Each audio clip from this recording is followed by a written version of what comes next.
Hay que destacar que los jueces no son meros repetidores de la ley, sino sería cosa de meter en una computadora el texto de la ley o de una convención internacional, los problemas, y la computadora arrojaría el resultado.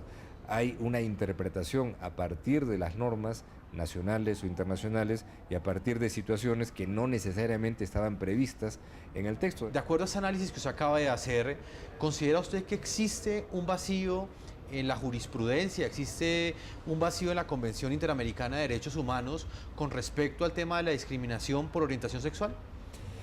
Mira, hablar de vacíos en las normas es siempre una cosa equívoca, ¿no? Porque una norma, y más una norma tipo general y de principios como la Convención Americana, no puede prever todas las circunstancias.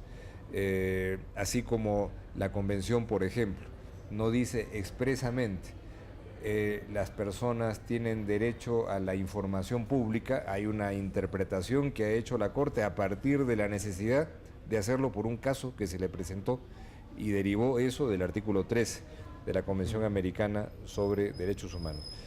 En este caso, hablar o no de vacíos es algo que habrá que ver en el análisis de los argumentos que se hagan, porque siempre hay que entender que la justicia, que los jueces, que los tribunales, no son una pieza mecánica de aplicación del derecho, sino que son un espacio de creación del derecho, naturalmente, dentro de los marcos de la norma. Pero como la norma establece preceptos generales que no pueden cubrir todas y cada una de las circunstancias que se pueden presentar en la realidad, el deber de la justicia, el deber, no su capacidad, sino el deber, es resolver el problema a partir de una interpretación que se dé dentro de esos marcos.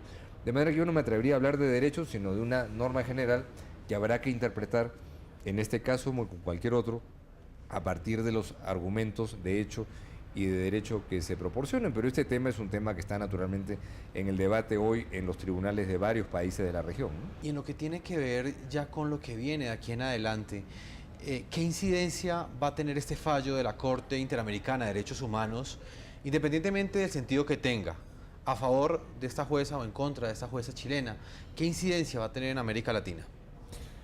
Bueno, cuando la Corte conoce de un caso y lo resuelve ese caso.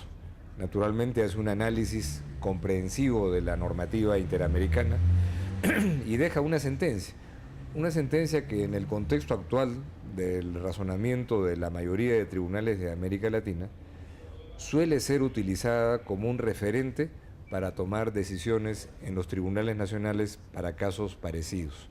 De manera que no puedo ocultar que cualquier sentencia que dicte la Corte Interamericana, si bien nos abocamos a que resuelva ese caso, sabemos que en términos prácticos puede ser convertido en un referente para resolver sobre casos parecidos por tribunales nacionales. Y eso vale para este caso como para cualquier otro, ¿no? ¿La Corte Interamericana de Derechos Humanos es competente para estudiar este caso específico? Bueno, eso me imagino que sí, porque si lo ha presentado la Comisión Interamericana y las partes han comparecido ante él y nadie ha presentado una excepción de incompetencia, presumo que tiene todos los elementos. Lo primero que tiene que analizar la Corte para resolver este caso es justamente pronunciarse sobre eso, y lo hará con todos los elementos de juicio en el momento en el que se debata el texto de la sentencia. Pero ese no pareciera ser en este caso un tema de controversia, ¿no? Sí, inclusive se lo pregunto porque el Estado chileno o representado en ese proceso ha argumentado precisamente ese punto, ¿no? Que no debería ser un tema que debería estar siendo juzgado en un tribunal, en este caso internacional, como es la Corte Interamericana de Derechos Humanos. Bueno, no puedo hacer un comentario sobre eso porque son parte de los argumentos válidos que puede presentar una parte u otra en el proceso, y eso no me corresponde comentarlos ni siquiera en privado, salvo cuando lo haga la Corte en sus deliberaciones después de que escuchemos todas las piezas de este expediente, ¿no? En este caso de la jueza Atala Rifó, que como lo dije pues al comienzo de esta entrevista, pues ha acudido a la Corte Interamericana de Derechos Humanos porque considera que le fue arrebatada la patria potestad de sus hijos como consecuencia de su orientación sexual. ¿Qué tipo de elementos tiene en cuenta un juez como usted para emitir un fallo? Es un tema muy delicado, es un tema que toca mucho a las sociedades conservadoras de América Latina, una sociedad tan conservadora como la chilena. Pero ¿qué tipo, digamos, de elementos tienen ustedes en cuenta para emitir ese veredicto?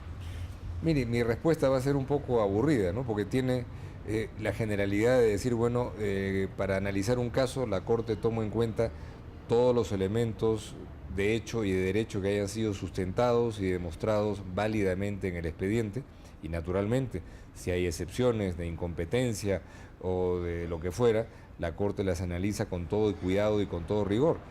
Únicamente, es la única, el único pero lo hace en base a lo que se sustenta y demuestra en el expediente y que se presenta oportunamente dentro del proceso, ¿no? Entonces, no puedo comentar más particularidades sobre este caso porque no solamente no me corresponde, sino tampoco tengo todos los elementos de juicio en este momento, ¿no? Magistrado, teniendo en cuenta la importancia que tiene cualquier veredicto que ustedes den, ¿cuánto tiempo se demorarán en entregar ustedes el fallo final frente a este proceso? Los casos más antiguos que tiene la Corte empezaron el año pasado, de manera que prácticamente no tiene la Corte Interamericana un rezago procesal relevante. La audiencia, siendo una parte muy importante en el proceso, es solamente la fase oral.